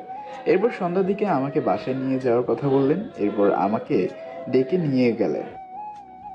তুমি তোমার বন্ধুদেরকে আজকে ফোন দিয়ে বলবে যে তুমি বিদেশে চলে যাচ্ছ কয়েকদিনের জন্য তোমার বাবার সাথে। তুমি তাদের সাথে কোনো দেখা করবে না। তুমি ঠিক 1 মাস পর তাদের সাথে দেখা করার কথা বলবে। সেদিন তুমি পার্টির আয়োজন করবে। এখন সোজা বাসায় চলে যাও। আমি কিছু বুঝতে পারলাম না তা ঠিক কী করতে চাইছে আমাকে দিয়ে। আমি বাসায় ফিরে গেলাম। বাসায় ফিরে যাওয়ার পর সবাই আমাকে অবাক, কারণ আমি সন্ধ্যার ভিতরে বাসায় ফিরে এসেছি। এইভাবে চলতে লাগলো দিন। আমি সন্ধ্যার পর বাসায় ফিরে ছাদে দাঁড়িয়ে আছি। মাথা প্রচণ্ড ব্যথা করছে। অনেকদিন নেশা করে হঠাৎ করে বন্ধ হওয়ার কারণে এইরকম অস্বস্তি হচ্ছিল। আমি দাঁড়িয়ে চিন্তা করতে শুরু করলাম, সত্যি আরিফ স্যার যে কথাগুলো বলছি সেগুলো তো সত্য। আমি সত্যিকারের ভালোবাসা কি সেটা তো চিনতেই পারিনি। আমি একটা মিথ্যে ভালোবাসার মধ্যে জড়িয়ে পড়েছিলাম। যদি তারা আমাকে ভালো উপদেশ দিত, ভালো পথে নিয়ে আসতো, তাহলে হয়তো আমি ভালো হয়ে যেতাম। আমার পরিবারের চোখের জল আমি আনতাম না। আমি আমার বাবা মায়ের অবাধ্য হতাম না। কিন্তু তারা আমাকে উল্টো সব সময় বলেছে মাদক সেবন করার কথা, এবং আমিও তাদের কথা মতো মাদক সেবন করেছি। আমাকে আর এভাবে চললে হবে না। আমার জানা মতে আমার ভার্সিটি অনেক ছেলেমেয়েরা এখনও এখানে আসে। তাদের সবাইকে বাঁচাতে হবে। এসব চিন্তা করছিলাম আর রোহিত কথা চিন্তা করছিলাম। মেয়েটা রিয়ার থেকে সম্পূর্ণ আলাদা। যেখানে রিয়া সবসময় টাকা পয়সা সব কিছু নিয়ে চিন্তা করতো, সেখানে এতদিন থেকে আমার কাছে একটা চকলেটও চায়নি মেয়েটা। এসব চিন্তা করছিলাম, তখনই হঠাৎ করে দেখতে পেলাম কে যেন আমার পাশে এসে দাঁড়িয়েছে। পাশে তাকিয়ে দেখি রুহি দাঁড়িয়েছে। তখন সে আমার দিকে তাকিয়ে অবাক হয়ে বলল, কি ব্যাপার, আপনার কি হয়েছে? এই কয়েকদিন তো দেখছি আপনার ব্যবহার সম্পূর্ণ আলাদা। আগের মতো কথা বলেন না, আবার রাতেও আসেন সম্পূর্ণ সুস্থ। কি হয়েছে আপনার? মন খারাপ করে বসে থাকেন সব সময়? কি সমস্যা হয়েছে আমাকে বলেন। আমি কোনো কথা না বলে আকাশের দিকে তাকিয়ে আছি। তখন সে হঠাৎ করে আমাকে জড়িয়ে ধরলো। আমি তখন আপত্তি করলাম না। সাধারণত সে আমাকে জড়িয়ে ধরলে আমি আপত্তি করে সরিয়ে দিতাম, কিন্তু আজকে কোনো কথা বললাম না। সে আমার দিকে তাকিয়েই বলল, শুভ জানেন, আমি ছোটবেলা থেকে স্বপ্ন দেখেছি আমার বাবার পছন্দ করা ছেলেকে বিয়ে করব, তার সাথে প্রেম করব। এজন্য আমি কোনো দিনও প্রেম করিনি, কিন্তু আমার সাথে এমন একটা কিছু হয়ে যাবে আমি কোনো দিনও বুঝতে পারিনি। কিন্তু আমি আপনাকে ভালোবেসে ফেলেছি শুভ। আপনি আমাকে কোনো দিন ছেড়ে চলে যাবেন না তো? তার এমন আবেগঘন কথা শুনে আমি অবাক হয়ে গেলাম। আমি এখন কি জবাব দেব? আমি তখন তার দিকে তাকিয়ে আছি। এরপর তাকে সরিয়ে নিয়ে রুমের মধ্যে চলে আসলাম। সে সেখানে দাঁড়িয়ে থাকলো। রুমে আসার পরেও কিছুতেই শান্তি পাচ্ছিলাম না। কি করব কিছু বুঝতে পারছি না। নিজের মনের সাথে প্রতি মুহূর্তে নিজেই যুদ্ধ করছিলাম। সব কিছু কেমন যেন হয়ে গেছে। আমি প্রতিদিনই যাই ট্রেনিংয়ের জন্য। সেখানে আমাকে খুব গুরুত্বের সাথে ট্রেনিং দেওয়া হচ্ছে। এখন মোটামুটি বন্দুক চালানো শিখে গেছি, কিন্তু তারা কেন ইচ্ছে করে আমাকে এসব করছে সেটাই আমি বুঝতে পারলাম না। যেখানে হাজারো ছেলে মেয়ে সিআইডিতে যোগদান করার জন্য অ্যাপ্লিকেশন সাবমিট করে বসে আছে, সেখানে তারা নিজে থেকে আমাকে এরকম বলছে। আমি তো কিছুই বুঝতে পারছি না। আমার মাথা কাজ করা বন্ধ করে দিয়েছে। আমি ছাদে দাঁড়িয়ে আছি, মনের মধ্যে অনেক আনন্দ লাগছে। এই কয়েকদিনে শুভকে একটু হলেও পরিবর্তন করতে পেরেছি। সে এখন আর আগের মতো মাদক সেবন করে না, ড্রিঙ্কস করে বাসায় ফেরে না, তার বাবা মায়ের সাথেও ভালো ব্যবহার করে। তার বাবা মা অনেক খুশি তার এরকম ব্যবহার দেখে। কিন্তু আমি খুশি হতে পারছি না, কারণ সে কি করেছে সেটা আমি জানতে চাই। তার কি হয়েছে, মন খারাপ করে সবসময় বসে থাকে কেন? তার বাবা মা অনেক খুশি, কিন্তু আমি তো খুশি হতে পারছি না, কারণ আমাদের মধ্যে কোনো কিছুই ঠিক হয়নি। এসব চিন্তা ভাবনা করে রুমের মধ্যে চলে গেলাম। রুমের মধ্যে গিয়ে দেখতে পেলাম সে শুয়ে আছে, আমিও তার পাশে শুয়ে পড়লাম। এভাবে আমার দিন চলছিল। সবকিছুর পরে আমি রুহির প্রতি কেমন যেন দিন দিন দুর্বল হয়ে পড়ছিলাম। এটা আমি খুব ভালো করে বুঝতে পারছিলাম। মেয়েটা আমাকে পাগল করে দিয়েছে। আমি তার প্রতি আকর্ষিত হয়ে পড়েছি। আমি তাকে ভালোবেসে ফেলেছি। এটা আমি তাকে বোঝাতে পারছিলাম না, কিন্তু আমি নিজের মনের সাথে যুদ্ধ করছিলাম। আমি তাকে ভালোবাসি কিনা সেটা আমি নিজেও জানি না। এর মধ্যেই আমার ওখানে ট্রেনিং শেষ হলো। প্রায় 1 মাস হয়ে গেছে। রাজীব সাহেব আমাকে ডেকে নিয়ে গেলেন। তিনি আমাকে কি একটা কথা বলবেন সেটা আমাকে শুনতে হবে। আরিফ সাহেবও দেখলাম সেখানেই বসে আছেন। তখন তিনি আমার দিকে তাকিয়ে বেশ গুরুত্বের সাথে বলে উঠলেন, এই যে বন্দুকটা দেখতে পাচ্ছ, এটা আজ থেকে তোমাকে দিলাম। এটা খুব সাবধানে রাখবে। এটা সরকারি লাইসেন্সকৃত বন্দুক। এটা সাধারণত কাউকে দেওয়া যায় না, কিন্তু আমি যেহেতু এটার দায়িত্বে আছি, তাই ইচ্ছা করলেই যে কাউকে দিতে পারি। কিন্তু এটা যদি হারিয়ে ফেলো, তাহলে আমাকে বিপদের মধ্যে ফেলে দিবে, কারণ এটা সরকারি মাল। সরকার আমার কাছ থেকে এটার জন্য হিসাব নেবে, তাই এটা খুব সাবধানে রাখবে। কিন্তু স্যার আমি বন্দুক দিয়ে কি করব? বোকার মতো কথা বলবে না শুভ। তোমাকে আমরা এতদিন থেকে ট্রেনিং দিচ্ছিলাম কি জন্য, সেটা আমি তোমাকে এখন বোঝাচ্ছি। আমরা চাইছিলাম তোমার বন্ধুদেরকে ধরার জন্য, এবং তোমার বন্ধুদেরকে ধরতে পারলে আমরা পৌঁছে যাব শিহাবের কাছে। শিহাবকে ধরা এত সহজ না, তাকে একমাত্র চেনে তোমার বন্ধুরা। তাই তোমার বন্ধুদের কাছ থেকে তোমাকে এইসব ইনফরমেশন জোগাড় করতে হবে। তাই এই কাজ তোমাকে দিলাম। তুমি আজকে থেকে আমাদের সহযোগী হিসেবে জয়েন করলে। তোমাকে এই জন্য মাসে টাকাও দেওয়া হবে। কোনো চিন্তা করবেন না। তুমি একজন নতুন সদস্য হিসেবে জয়েন করলে। যদি তুমি এই কাজটা ঠিক মতো করতে পারো, তাহলে আমরা তোমাকে অফিসার বানাবো। আর বন্দুকটা তোমার আত্মরক্ষার জন্য। ব্যাপারটা আমার কাছে বেশ ভালো লাগলো। আমি তখন তাকে বললাম, অবশ্যই স্যার, আমি চেষ্টা করব এই দায়িত্বটা সঠিকভাবে পালন করার। এখন তুমি নিজের মধ্যে একটা শক্তি পেয়েছ। আমরা তোমাকে যে কোনো পরিস্থিতি মোকাবেলা করার জন্য একটা ট্রেনিং দিয়েছে। যদিও তুমি আমাদের মতো এত ভালো ট্রেনিং করতে পারোনি, কেননা আমাদেরকে অনেক দক্ষ অফিসাররা ট্রেনিং দিয়েছে, কিন্তু আমরা আমাদের অভিজ্ঞতা থেকে তোমাকে ট্রেনিং দিয়েছে। আমি ডিএসপি স্যারের সাথে কথা বলেই তোমাকে আমাদের অফিসার হিসেবে জয়েন করাতে পারতাম, কিন্তু আমি সেটা করিনি। কারণ তোমাকে আগে এই কাজটাকে ভালোবাসতে হবে, কারণ এই কাজটা কেউ কাউকে বাধ্য করে করতে পারে না, এটা দেশপ্রেম থেকে করতে হয়। তাই তোমাকে আগে সবকিছু বুঝতে হবে। তুমি আজকে থেকে তোমার কাজ শুরু করো। আজ 1 মাস পূর্ণ হয়েছে। তুমি তোমার বন্ধুদের কাছে ফিরে যাও। তুমি কিভাবে ইনফরমেশন নিয়ে আসবে সেটা তোমার ব্যাপার, কিন্তু ভুলেও ওখানে গিয়ে ড্রিঙ্কস করতে শুরু করবে না। আমি নতুন মিশনের জন্য বের হলাম। 1 মাস পূর্ণ হয়েছে। আমি কিভাবে সময় কাটিয়েছি সেটা আমি নিজেও জানি না। এই 1 মাস আজকে মনের ভিতর আলাদা একটা রোমাঞ্চ কাজ করছে। আমি একটা নতুন মিশনের জন্য বের হচ্ছি। নিজের মনের মধ্যে কেমন যেন আলাদা একটা সাহস পাচ্ছিলাম। আমি তখন আমার বন্ধুদেরকে কল করলাম। রাভি আমাকে বললো আমাদের পুরোনো জায়গায় চলে আসার জন্য। আমি ক্লাবে চলে গেলাম। সেখানে যাওয়ার পর আমার মাথায় একটা প্ল্যান আসলো। আমি তাদের সাথে বসে আছি। আমি আগে থেকে প্ল্যান করে গিয়েছিলাম। সেখানে যাওয়ার পর আমি আমার কৌশলে সাজানো একটা বোতল বের করলাম। সেই বোতলে আমি আগে থেকে মদের বদলে বদলে কোল্ড ড্রিঙ্কস ভরে নিয়ে গিয়েছিলাম এবং সেটা খেতে শুরু করলাম। তাদের কাছে আমি নিজের পরিবর্তনের কথা স্বীকার করলাম না। এরপর আমি রাফিকে বললাম, দোস্ত জানিস, আমি গিয়েছিলাম মালয়েশিয়া দিয়ে। গিয়েছিলাম ওখানে শুধু মাদকের ব্যবসা আর কিছুই নেই। শুধু তোরাও সেদিন আমাকে ধরিয়ে দিয়ে গিয়েছিলি মাদক ব্যবসায়ী বলে, কিন্তু ওখানে গিয়ে আমাকে কিছুই করেনি। আমি টাকা দিয়ে ছুটে চলে এসেছি। আমার কাছে মনে হচ্ছে আমি যদি টাকা দিয়ে এভাবে ছুটে আসতে পারি আর এই ব্যবসা করতে পারি, তাহলে অনেক টাকা ইনকাম করতে পারবো। আমাকে আর কোনো চিন্তাই করতে হবে না। তুই সত্যি বলছিস তুই এই ব্যবসা করবি? তুই এই ব্যবসা করলে অনেক ভালো হবে। তোর কাছে অনেক টাকা আছে, তোর বাবাকে বললেই তোকে টাকা দিয়ে দিবে।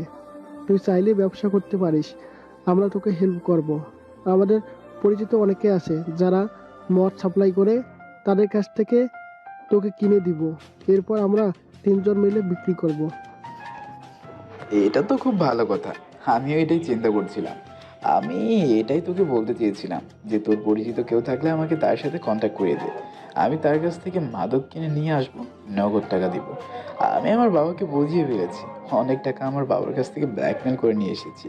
মৃত্যুর ভয় দেখিয়ে যদি বাবা আমাকে টাকা না দিত, তাহলে বলেছি আত্মহত্যা করবো। সেজন্য বাবা আমাকে টাকা দিয়েছে এবং আমি সেই টাকা দিয়ে মাদক কিনতে চাই এবং সেটা আমরা 3 বন্ধু মিলে বিক্রি করব। আমাদের আর কোনো চিন্তাই থাকবে না। তাহলে তো তুই কোনো চিন্তা করবি না, আমি কালকে তোকে নিয়ে যাব। আমার পরিচিত একজন আছে, আমরা মাঝে মাঝে তার কাছ থেকে নিয়ে আসতাম মাদক। তার কাছে গেলেই তুই অনেক কম টাকায় সবকিছু পেয়ে যাবি। আমি তখন মনে মনে হাসলাম, কারণ কালকে তারা কত বড় বিপদের মধ্যে পড়বে সেটা তারা নিজেরাও জানে না। তাদেরকে এই বিপদে ফেলার জন্যই আমি এই কাজটা করছি। আমি তাদের সাথে বেশ কিছুক্ষণ কথা বলে মাতাল হওয়ার ভঙ্গি করে সেখান থেকে বের হয়ে এসে রাজীব স্যারকে সব কিছু জানিয়ে দিলাম। তিনি এটা শোনার পর অনেক বেশি খুশি হলো। আপনি মা হতে চলেছেন, আপনি কোনো চিন্তা করবেন না, ঠিক হয়ে যাবেন। এই কথা শোনার পর আমি আকাশ থেকে পড়লাম। আসলে হয়েছে কি, সন্ধ্যার সময় আমি আর আমার শাশুড়ি মা বসেছিলাম ড্রয়িং রুমে। তখন হঠাৎ করে মাথাটা ঘুরে যায়। এটা দেখে আমার শ্বশুর শাশুড়ি দুজনে অবাক হয়ে যায়। তারা ডাক্তার নিয়ে আসে। ডাক্তার এসে এই কথাটা বললো। এটা শোনার পর আমি কি বলবো কিছুই বুঝতে পারছিলাম না। শুভ এখনো আমাকে তার স্ত্রী হিসেবে মানে না। সে কি রিয়েক্ট করবে এটা আমি চিন্তা করছিলাম, কিন্তু আমার অনেক বেশি কষ্ট লাগছিল। এই একটা মুহূর্তে আমি তাকে কাছে পেলাম না, যেখানে সে কোনো কাজ করে না। আমি মাথা ঘুরে পড়ে গেলাম, সে আমার পাশে থাকলো না। কিন্তু আয়নকে এই কথাটা বললে হয়তো সে অনেক বেশি খুশি হবে, এরকম হাজারো চিন্তা আমার মাথায় ঘুরপাক খাচ্ছিল। আমার শ্বশুর শাশুড়ি অনেক বেশি খুশি হয়েছেন। তারা পুরো এলাকায় পরের দিন মিষ্টি বিতরণের প্ল্যান করলেন। তারা রুমে রেখে চলে যাওয়ার পর আমি সুন্দর করে সাজলাম। আজকে আমি আমার মনের কথা শুভকে আবার বলবো। অনেকদিন তো হলো, সে কি আমাকে গ্রহণ করবে এটা আমি চিন্তা করলাম। কিন্তু একটু পর শুভ বাসায় ফিরে আসলো। আমি তার জন্য অপেক্ষা করছিলাম। তখন রাত 9টা। আমি এগিয়ে গেলাম, গিয়ে তাকে কিছু বলতে যাব তার আগে সে বলল, রোহি, আমি অনেক ক্লান্ত, আমাকে এখন ডিস্টার্ব করবে না। আমি একটা ঘুমাতে চাই। তুমি কিছু বলার হলে কালকে বলবে, এখন আমি এসব শুনতে চাই না। কথাটা শোনার পর আমার মন খারাপ হয়ে গেল। কোনো কথা বলতে পারলাম না।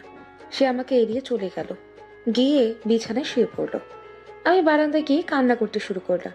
তাকে আমি বলতে পারলাম না এত খুশির একটা সংবাদ। সে আমাকে ইগনোর করলো। তার প্রতি অজানা একটু অভিমান জন্মে গেল। সেই জন্য চুপচাপ তার পাশে এসে শুয়ে পড়লাম। সে সকালে উঠেই চলে গেল। সকালেও কথাটা বলতে পারলাম না। এদিকে আমার শ্বশুর শাশুড়ি খুশি দেখে আমি খুশি হব নাকি কান্না করব এটাই বুঝতে পারছিলাম না। তারা এতটা ব্যস্ত হয়ে পড়বে এটা আমি কোনো দিনও ভাবতে পারিনি।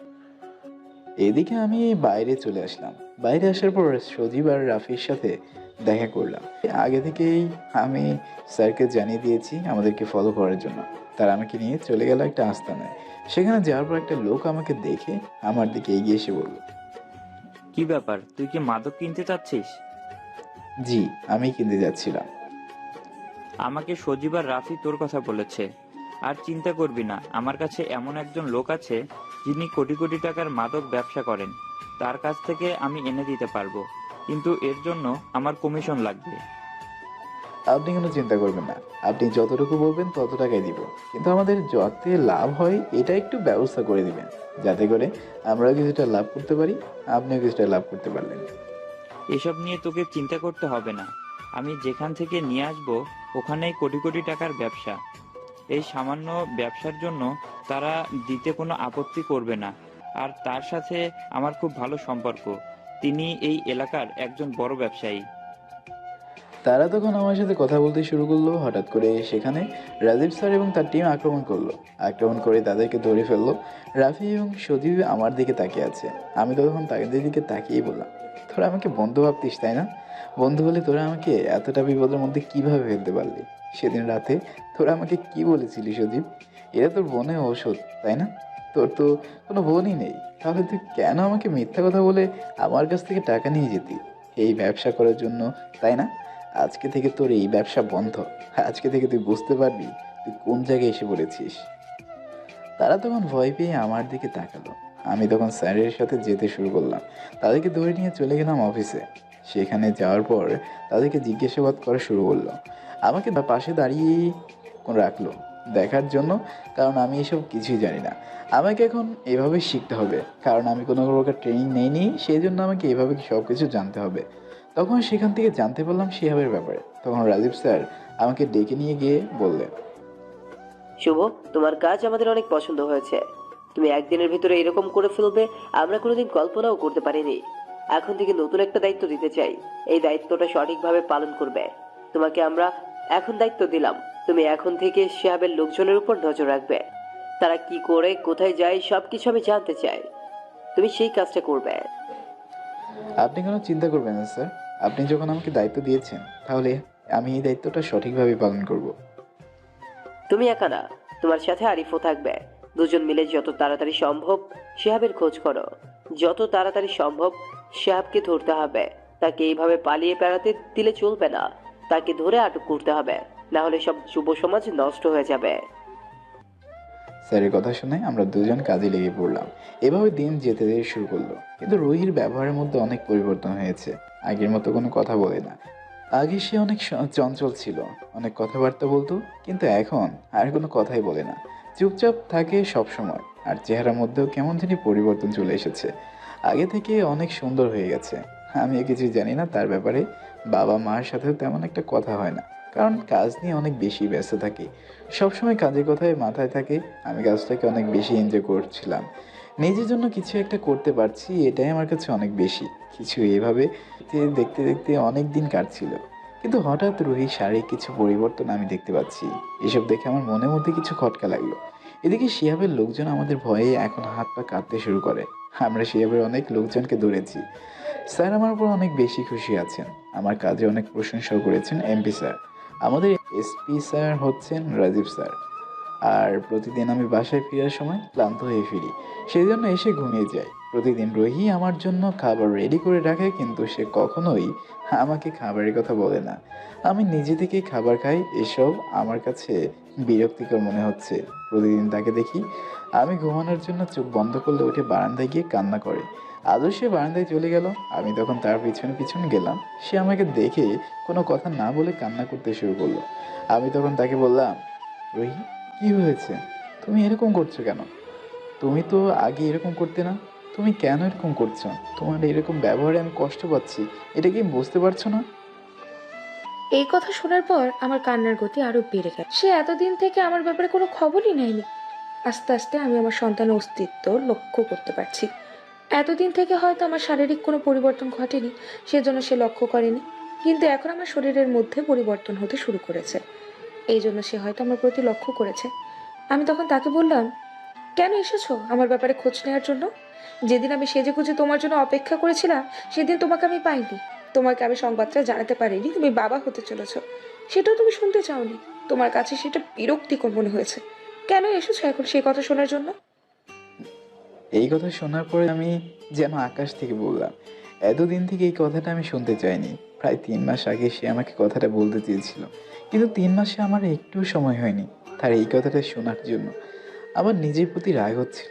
আমি তখন তার সামনে বসে পড়লাম। এরপর কান্না করে তাকে বললাম, সরি, আমার ভুল করে ফেলেছি রোহি।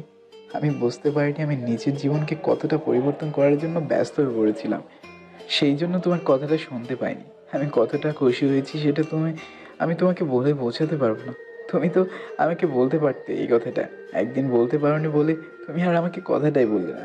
এত বড় একটা খুশি সংবাদ তুমি আমায় দেখে লুকিয়ে রাখলে? শুভর কান্না দেখে আমি তাকে জড়িয়ে ধরলাম, কারণ এই মানুষটার কান্না আমি সহ্য করতে পারবো না। এরপর সে আমার সাথে আরো অনেকক্ষণ কথা বলল। আমি অনেক খুশি হলাম। আমি বুঝতে পারছি শুভ আমাকে ভালোবেসে ফেলেছে, কিন্তু তার মুখ থেকে আমি ভালোবাসার কথাটা শুনতে চাই। সেই জন্য আমি বসেছিলাম, কোনো কথা বলছিলাম না। এরপর দুজন এসে ঘুমিয়ে পড়লাম। কিন্তু শুভ কি কাজ করছে সেটা আমি এবং আমার শ্বশুর শাশুড়ি অনেক জিজ্ঞাসা করেছি, সে কোনো কথা বলেনি। এইদিকে আমি পাগল হয়ে যাচ্ছি, কারণ সে প্রতিদিন সকালে বেরিয়ে যায়, আবার সন্ধ্যার পরে বাসায় ফিরে আসে। আসার পর আমার সাথে কথা বলে, আমার খেয়াল রাখে, আমাকে নিয়ে ঘুরতে বের হয়। শুভর মধ্যে বিশাল একটা পরিবর্তন চলে এসেছে। সে নতুন করে দায়িত্ব নিতে শিখেছে আমার প্রতি। তার যে দায়িত্বগুলো, সেগুলো সঠিকভাবে পালন করেছে, কিন্তু কখনো বলছে না যে সে আমাকে ভালোবাসে। আমি তার ব্যবহারে সবকিছু দেখে বুঝতে পারি সে আমাকে ভালোবাসে, কিন্তু আমার সামনে সেটা প্রকাশ করে না। এভাবে দিন কাটতে শুরু করলো। শুভর প্রতি আমার ভালোবাসা আরো গভীর হলো।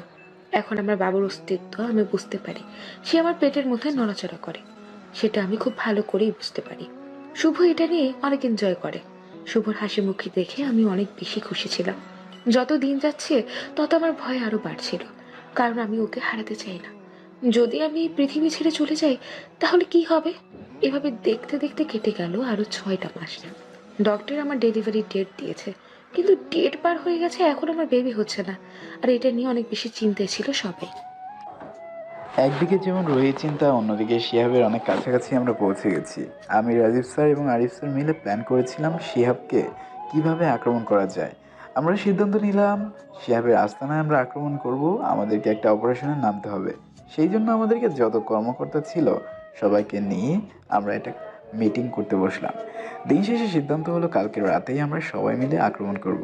রাজীব স্যার আমাকে অনেক উৎসাহ দিলেন। আমার জীবনের প্রথম এত বড় একটা মিশন। বাসায় ফিরে গেলাম, যখন রুমে গেলাম রুহি আমার কাছে আসলো। আমি তখন তাকে জড়িয়ে ধরলাম, জড়িয়ে ধরে মনে মনে কিছু একটা ভয় পেলাম, কারণ কালকে আমার মিশন আমি মারাও যেতে পারি। সেই জন্য আমি আমার মনের গোপন কথাটা রুহিকে বলে দিতে চাই। আমি তখন বললাম, আমি তোমাকে কোনোদিন কথাটা বলতে পারিনি রুহি। এই 1 বছর আমাদের বিয়ের পার হয়ে গেল, তবুও আমি তোমাকে কথাটা বলতেই পারিনি। আমি তোমাকে ভালোবাসি রুহি। শুভর এই কথা শুনে আমি কান্না শুরু করে দিলাম। সে আমাকে ভালোবাসে এই কথাটা বলতে এত সময় লাগলো। কথাটা বলার পর আমি তাকে জড়িয়ে ধরলাম। আমার অনেক ভয় হচ্ছিল যদি হারিয়ে যাই তার জীবন থেকে। আমি তাকে এখন আর হারাতে চাই না। বেঁচে থাকার অনেক শখ হচ্ছে, কিন্তু অনেক ভয়ও হচ্ছিল। ঘুমিয়ে গেলাম শুভকে জড়িয়ে ধরে, কিন্তু ঘুম থেকে ওঠার পর দেখতে পেলাম শুভ আমার পাশে নেই। একটু পর আমার শাশুড়ি আম্মু এসে আমাকে খাইয়ে দিয়ে চলে গেলেন, কিন্তু শুভকে সারাদিন আর দেখতে পেলাম না। আমি তখন আমার গ্রুপের সাথে বসেই ছিলাম। কালকে আমাদের মিটিংয়ে যে সিদ্ধান্ত নেওয়া হয়েছে আজকে সেটা অক্ষরে অক্ষরে পালন করতে হবে। সেই জন্য সন্ধ্যার সময় আমরা বেরিয়ে গেলাম শিহাবের আস্তানা উদ্দেশ্যে। সেখানে যাওয়ার পর আমরা সবাই মিলে চারদিক থেকে ঘোরাও করে ফেললাম। সন্ধ্যার পর আমি আর আমার শাশুড়ি আম্মু সাথে শ্বশুর আপু বসেছিলাম, গল্প করছিলাম শুভর পরিবর্তনের বিষয়। হঠাৎ করে আমার মাথাটা কেমন জানি ঘুরে উঠল। আমি দাঁড়াতে পারছিলাম না, পেটে ব্যথা শুরু করতেছে, প্রচন্ড ব্যথা। এটা দেখার পর আমার শাশুড়ি তাড়াতাড়ি করে শুভকে কল করতে শুরু করলেন, কিন্তু তার ফোন বন্ধ। আমাকে নিয়ে যাওয়া হলো হসপিটালে। আমি হসপিটালের বেডে শুয়ে আছি। কিছুক্ষণ পরে আমার অপারেশন শুরু হয়ে যাচ্ছে, কিন্তু সে ফোন ধরছে না। আমার ইচ্ছে করছিল না আর ফিরে আসার জন্য, কারণ যেই মানুষটা আমার এত বিপদের সময় আমার পাশে থাকে না, তার কোনো প্রয়োজন নেই আমার জীবনে। তার প্রতি অনেক অভিমান জন্মে গিয়েছিল। ডক্টর আমাকে নিয়ে চলে গেল অপারেশন করার জন্য। তবুও শুভকে একটা বার দেখার জন্য মন ব্যাকুল হয়ে গেল, কিন্তু কই, সে তো বড্ড ব্যস্ত। এদিকে আমরা সম্মুখে যুদ্ধে জড়িয়ে পড়লাম। ভিতরে যে এত লোক থাকবে আমরা বুঝতে পারিনি। তারা আমাদেরকে গুলি করতে শুরু করলো, আমরাও তাদেরকে গুলি করছি। জায়গাটা একটা যুদ্ধক্ষেত্রে পরিণত হলো। এসপি স্যারকে শিহাব নামের এই লোককে আটকে রেখেছে। আমরা বুঝতে পারিনি কী থেকে কী হয়ে গেল। সবাই ভয় পাচ্ছি সামনের দিকে এগিয়ে যেতে, কিন্তু আমার কেমন জানি সেদিন সাহস চলে আসলো। নিজের দেশকে বাঁচানোর জন্য যদি আমার জীবন চলে যায়, এরপর আমি সামনের দিকে এগিয়ে যাব। সেই জন্য আমি এগিয়ে গিয়েই ঝাঁপিয়ে পড়লাম শিহাবের উপরে। আমার হাতে অনেকটা জায়গা কেটে গেল। কেউ একজন ছুরি দিয়ে পিছন থেকে আমাকে আঘাত করেছিল, কিন্তু তৎক্ষণাৎ তার উপরে কেউ গুলি করে দিয়েছে।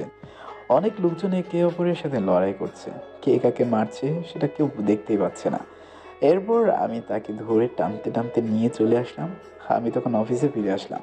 তখন দেখতে পেলাম আমার ফোনটার ভিতরে কমসে কম 100-র উপরে কল আছে। সেই জন্য আমি তাড়াতাড়ি করে ফোন ব্যাক করলাম। ফোন ব্যাক করতে জানতে পারলাম রোহিণীর অপারেশন চলছে। সেই জন্য তাড়াতাড়ি হসপিটালের উদ্দেশ্যে রওনা দিলাম। এদিকে রাজীব স্যার জানিয়ে দিলেন কালকে একটা অনুষ্ঠান আছে, সেখানে আমাকে যেতে হবে। আমাদের অফিসে নাকি নতুন কোনো একটা লোক আসবে। কিন্তু আমি কোনো কথাই বলতে পারলাম না স্যারকে। আমার অবস্থার কথা জানিয়ে কান্না করে ফোনটা রেখে দিলাম। সেখানে যাওয়ার পর দেখতে পেলাম আম্মু বসে আছেন। আমাকে দেখে এগিয়ে এসে আমার গালে একটা থাপ্পড় মেরে বলল, তোকে আমার ছেলে বলতে ঘৃণা করতেছে। এই বিপদের সময় ফোন ধরছিলি না? কোথায় এমন কাজ করছিলি যে আমাদের ফোনটা তোলার সময় পাসনি? মেয়েটা কতটা কষ্ট পেয়েছে। আম্মু রোহি কোথায়? আমি ভুল করে ফেলেছি। আমার অনেক বড় একটা ভুল হয়ে গেছে। বিপদের মধ্যে পড়ে গিয়েছিলাম, নাহলে তোমাদের ফোন ধরতাম। আম্মু বলো না রোহি কি হয়েছে, কেমন আছো? আম্মু তখন আমাকে নিয়ে গেল একটা কেবিনে। সেখানে যাওয়ার পর দেখতে পেলাম রোহি শুয়ে আছে, পাশে একটা ফুটফুটে ছেলে। আমি তখন রোহির দিকে এগিয়ে গেলাম। সে আমাকে দেখে আমার দিকে তাকিয়ে চিৎকার করে বলল, খবরদার, তুই যদি আমার সামনে আসবি তাহলে তোকে আমি শেষ করে ফেলবো। আমার ছেলেকে স্পর্শ করবি না, এটা তোর ছেলেটা। তুই এত বড় একটা বিপদের মুহূর্তে আমাকে ছেড়ে চলে গেছিস। তোকে আমার স্বামী বলতে আমার লজ্জা লাগছে। তুই আমার সামনে থেকে চলে যা, না হলে কিন্তু আমি নিজে ক্ষতি করে ফেলবো। রোহি হ্যাঁ একটা বার আমার কথাটা শোনো। আমি তোর কোনো কথাই শুনতে চাই না। যদি আমাকে তুই ভালোবেসে থাকিস, তুই এখন আমার সামনে থেকে চলে যাবি। তোর মুখটা আমি দেখতে চাচ্ছি না। তুই এখন আমার সামনে থেকে চলে যা বলছি। আমি তখন কান্না করে চলে আসলাম। আব্বু আম্মুকে দেখলাম স্বাভাবিক আচরণ করছে, তার মানে কি তারাও আমার উপর রাগ করে আছে? পরের দিন আমি চলে গেলাম অফিসে। সেখানে যাওয়ার পর দেখলাম অনেক বড় আয়োজন করা হয়েছে। কি হচ্ছে কিছু বুঝতে পারলাম না, কিন্তু আমার মনে অবস্থা সম্পূর্ণ খারাপ। দেখতে পেলাম ডিএসপি স্যার এসেছেন। উনি আসার পর সবাই ওনাকে বরণ করে নিল।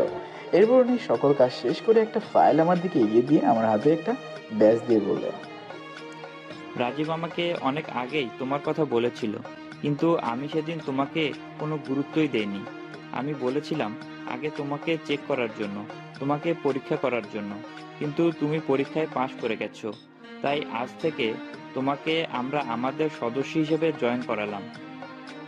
বিডিআর অনেক লোকজন ছিলেন। ডিএসপি এবং এসপি স্যার বক্তব্য দিলেন, আমাকে কথা বলার সুযোগ দিলেন। আমিও সেখানে সামান্য কথা বললাম, কিন্তু মনে অবস্থা অনেক খারাপ। তারা দুজনে আমার অনেক প্রশংসা করলেন, কিন্তু এই প্রশংসার কারণে যে আমার এত বড় একটা ক্ষতি হয়ে যাবে আমি এটা বুঝতেই পারিনি। যেখানে আমার স্ত্রী আমাকে মেনে নিচ্ছে না, আমি আমার স্ত্রীর বিপদে পাশে থাকতে পারলাম না, সেখানে এই প্রশংসা দিয়ে কী হবে? এদিকে আমরা তখন হসপিটালে বসে আছি। একটু পর শ্বশুর মশাই আমার দিকে এগিয়ে এসে আমাকে এবং শাশুড়ি আম্মুকে একটা ভিডিও দেখালেন। ভিডিওটা দেখার পর আমার কান্না ধরে রাখতে পারলাম না। ও আমাদেরকে না জানিয়ে এত বড় একটা কাজ করে ফেলেছে, এটা আমরা বুঝতে পারছিলাম না। আমি বুঝতে পারলাম আমি তার সাথে অন্যায় করে ফেলেছি। সে এত বড় একটা কাজ করতে গিয়েছিল, ফোন ধরবে কিভাবে? আমার নিজের প্রতি রাগ হচ্ছিল। আমি তখন তাড়াতাড়ি করে তার কাছে ফোন করলাম। ফোন করতেই সে ফোনটা পিক করলো। মনে হচ্ছিল যেন আমার ফোনের অপেক্ষায় বসে আছে। আমি একটু অভিমানী সুরে বলে উঠলাম, তুমি আজকে আমাকে দেখার জন্য আসলে না কেন সকালে? কেন? তুমি তো রাতের বেলা বললে আমাকে যে তোমার সামনে যেন না আসি, সেই জন্যই তো তোমার কথাটা রাখার জন্য এরকম বললাম। সত্যি বলছি রুহি, আমি তোমাকে অনেক ভালোবাসি। এখন থেকে 10 মিনিট সময় দিলাম। 10 মিনিটের ভেতরে যদি হসপিটালে না আসো তাহলে কিন্তু তোমার জন্য অনেক বড় বিপদ অপেক্ষা করছে। কথাটা শোনার পর আমি আর ঠিক থাকতে পারলাম না। যে করে হোক এখন তার সামনে যেতেই হবে। সেই জন্য সেখান থেকে দৌড় দিলাম। আমার দৌড়ানো দেখে রাজীব স্যার আমার সামনে আসলেন, কিন্তু আমি তাকে কথাটা বলেই দৌড় দিলাম। তিনি আমার দিকে তাকিয়ে হাসতে শুরু করলেন। পুরুষ মানুষের সবচেয়ে দুর্বল জায়গা এটা, তাই এই জায়গায় আঘাত লাগলে তো আর থেমে থাকা যায় না। সেই জন্য তাড়াতাড়ি চলে গেলাম হসপিটালে। হসপিটালে যাওয়ার পর সবাই আমার দিকে তাকিয়ে আছে, সবাই আমার অবস্থা জানতে চাইছে। সবার সাথে কথা বললাম, বাবাকে দেখলাম খুশিতে কান্না করে দিয়েছে। বাবা তখন আমাকে জড়িয়ে ধরলো। বাবা হয়তো এটা স্বপ্নে চিন্তা করতে পারেনি আমি এত বড় একটা পজিশনে চলে যাব, যেখানে তারা আমার ভবিষ্যৎ জীবন নিয়ে চিন্তা করছিল। সেখানে আমি এত বড় একটা কাজ করে ফেলেছি। আমি তখন রুহির ক্যাবিনে গেলাম। রুহি আমাকে দেখে চুপচাপ বসে আছে। আমি তখন তার কাছে গিয়েই বললাম, সরি বউ। আমি তখন হাসি মুখে আমার জামাইকে জড়িয়ে ধরলাম। নিজের দেশের জন্য এত বড় একটা কাজ করতে পেরেছে, এটাই আমার থেকে অনেক বেশি কিছু ছিল। আমি তখন তার কপালে ভালোবাসার পরশ এঁকে দিয়ে বললাম, আমার ছেলে যখন জানতে পারবে তার জন্মের দিন তার বাবা এত বড় একটা কাজ করেছে, সেদিন সে কতটা খুশি হবে বুঝতে পারছো? এই সময়টায় তুমি হয়তো আমার পাশে থাকতে পারোনি। আমার রাগ হয়েছিল প্রচুর, কিন্তু এটা দেখার পর আমার ভাষা হারিয়ে ফেলেছি। আমার ছেলে বড় হয়ে গর্ব করতে পারবে এটা নিয়ে। রুহি, তুমি আমার জীবনে এসেই এভাবে আমাকে পরিবর্তন করে দিবে এটা আমি কোনোদিন ভাবতেই পারিনি। তুমি সত্যি আমার স্বপ্নের মতো। এভাবেই আমি তোমার কাছে তোমার স্বপ্ন হয়ে সারা জীবন থাকবো। আমি তাকে শক্ত করে জড়িয়ে ধরলাম। সত্যি, একজন নারী চাইলে একজন পুরুষকে মুহূর্তের মধ্যে পরিবর্তন করে দিতে পারে। নারীর ভালোবাসা পুরুষকে যে কোনো পথে নিয়ে যেতে পারে। আমি আমার ভালোবাসার মানুষটাকে ফিরিয়ে নিয়ে আসতে পেরেছি, এটাই আমার কাছে অনেক বেশি কিছু। সবাই আমাদের জন্য প্রার্থনা করবেন যাতে এভাবেই আমরা সারা জীবন কাটাতে পারি। আজ এই পর্যন্তই, দেখা হবে পরবর্তী কোনো গল্পতে। সেই পর্যন্ত সবাই ভালো থাকবেন, সুস্থ থাকবেন। Bye bye.